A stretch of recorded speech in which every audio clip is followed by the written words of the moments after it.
खुलुमबाय आं सिबिरानि ब्रह्म नोंथांमोनखौ आंनि एसबी बड' निउज चेनेलाव गासैखौबो बरायबावनाय थाबाय नोंथांमोननि थाखाय आं गोदान मोनसे भिडिअ लानानै फैबावबाय अन्नानै भिडिअखौ जोबजासिम नायलांदो बिसायख'थिनि सिगां पुलिस बिफाननि गिदिरथार देरहासारनाय बाक्सा आरो क'क्राझार जिल्लानिफ्राय आयेन बेरेखा हाथियार बोखांनो हादों खौरांनि बायदिब्ला मोनसे स्रोद सुलुंनि सायाव बिथा खालामनानै क'क्राझार पुलिसा संदाननानै गसाइगाव महकुमानि सराइबिल पुलिस थानानि बेन्दोङाव थानाय भालुकजरा हाग्रा ओनसोलनिफ्राय सिखावै दोनखुमानाय गंनै AK-56 राइफल बिनि गंनै मेगजिन गर 42 AK-56 राइफलनि गोथां गुलि आरो गंसे मेगजिनजों लोगोसे 9mm पिस्टल बोखांनो हादों क'क्राझार पुलिस बिबानगिरि राकेश रसन बिथाङा खौरांगिरिफोरनि सिगाङाव फोरमायनाय बायदिब्ला क'क्राझार उफ्रा पुलिस बिबानगिरि मुकुन्द राभानि गोख्रों दैदेननायाव DSP पुनमजित नाथ आरो गसाइगाव महकुमानि पुलिस बिबानगिरि सौरभ गुप्ता आरो SI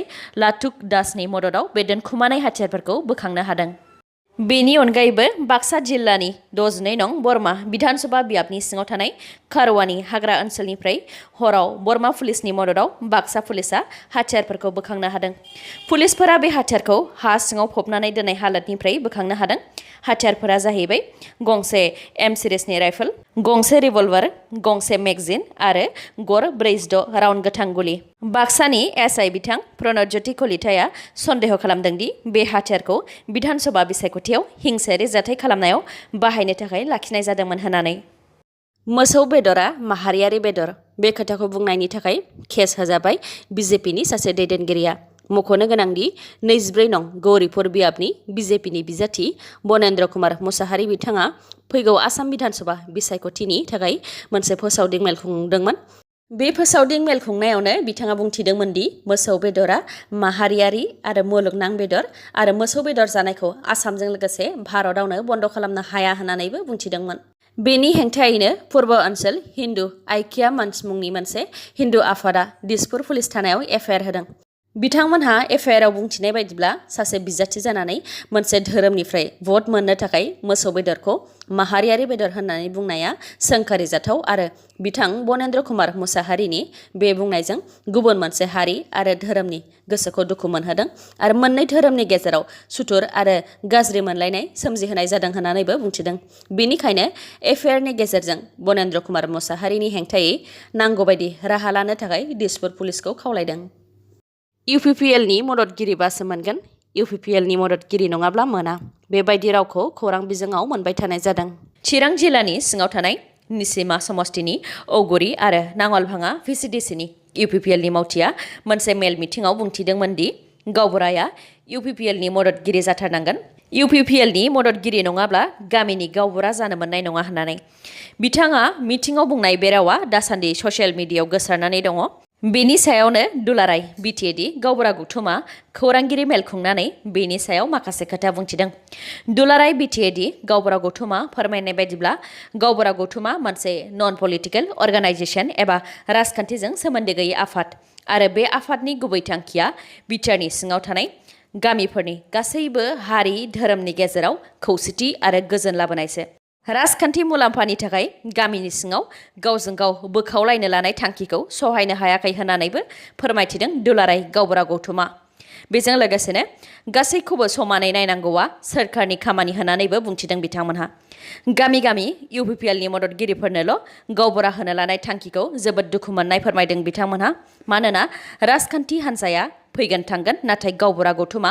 अराय थालांगोन होननानैबो फोरमायथिदों बेनिखायनो गावबुरा गौथुमखौ राजखान्थिजों सरजाबफानो नाङा होननानैबो खावलायदों बिथांमोनहा मानोना मोनसे गौथुमा राजखान्थिजों थायोब्ला बदनाम जायो होननानैबो फोरमायदों बिथांमोनहा मख'नो गोनांदि ससियेल मिडियायाव भाइरेल जानाय UPPL नि मावथिया मोनसे मिटिंआव मोन 13 गामियाव गावबुरानि बिबान होनो थाखाय थांखि लादोंमोन आरो गासैबो गामिनि गावबुराया UPPL नि मददगिरि जाथारनांगोन होननानैबो बिबुंथि होदोंमोन बेनि अनगायैबो स्किमनि बेलायावबो UPPL निखौ नायग्रोनांगोन UPPL नि नङाब्ला बेनिफ्राय गोजानाव था होननानैबो चेयारमेनखौबो बिथोन होदोंमोन बिथाङा भिडिअखौ जोबजासिम नायलांदो लोगोसे नोंथाङा आंनि चेनेलखौ दासिमबो साबस्क्राइब खालामाखैबा अन्नानै साबस्क्राइब खालामदो लोगोसे बेल आइकनखौबो क्लिक खालामदो जाहाथे गोदान भिडिअ लानानै आं फैयोब्ला नोंथांनाव सिगांग्रो नटिफिकेसन सौहैयो छत्तीसगढ़आव नाक्सालाइटफोरनि गाग्लोबनायाव 7 रैखाथि बिफाननि जिउ खहा जादों। बे दुखुनांथाव जाथाया छत्तीसगढ़नि नारायणपुर जिल्लायाव जादों। रैखाथि बिफाना फोरमायनाय बायदिब्ला 40 सिकिउरिटि फर्सआ छत्तीसगढ़नि आबुजमेट हाग्रा ओनसोलाव नाक्सालाइटफोरनि हेंथायै अपारेशन खालामनानै गंसे बासजों फैगासिनो दंमोन।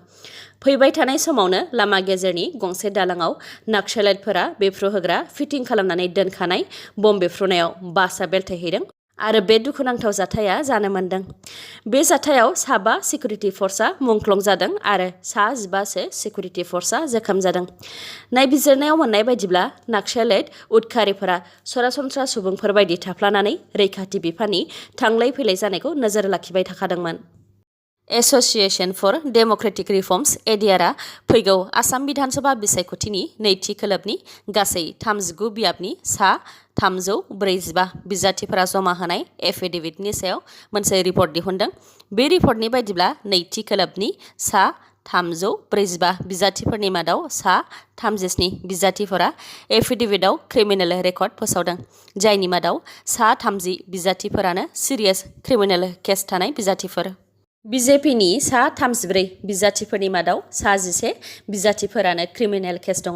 कंग्रेसनि 28 बिजाथिफोरनि मादाव सा 5, एआइयुडिएफनि सा 7 बिजाथिफोरनि मादाव सा 5, एजिपिनि सा 6 बिजाथिफोरनि मादाव सा 2, एजेपिनि सा 19 बिजाथिफोरनि मादाव सा 3, इउपिपिएलनिफ्राय सा 1 आरो बेनि अनगायैबो माखासेफोर। मख'नो गोनांदि नैथि खोलोबनि सा 3 बिजाथिफोरनि हेंथायै आइजोफोरनि सायाव क्राइम खालामनायनि केस दङ आरो बे सा 3नि मादावनो सासे बिजाथिना जिनाहारि खालामनायनि केस दङ।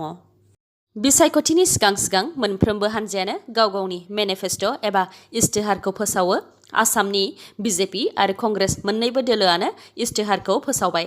गिबियाव बिजेपिनि मेनिफेस्ट' एबा इस्तिहारा जाहैबाय सेथियाव भारतनि गुबै एबा थार नोगोरारिफोरखौ रैखाथि होगोन आरो गुबुन हादरनिफ्राय गनायथि गैयालासे भारताव हाबफैनायफोरनि हेंथायै खामानि मावगोन। नैथियाव दङ दैबाना जानायखौ होबथानो थाखाय ब्रह्मपुत्र भिजननि गेजेरजों बुरलुंबुथुर दैमानि खाथि खाला नांनायनि बारा दैखौ जमा खालामग्रा गिदिर रिजार्भयार्स बानायगोन।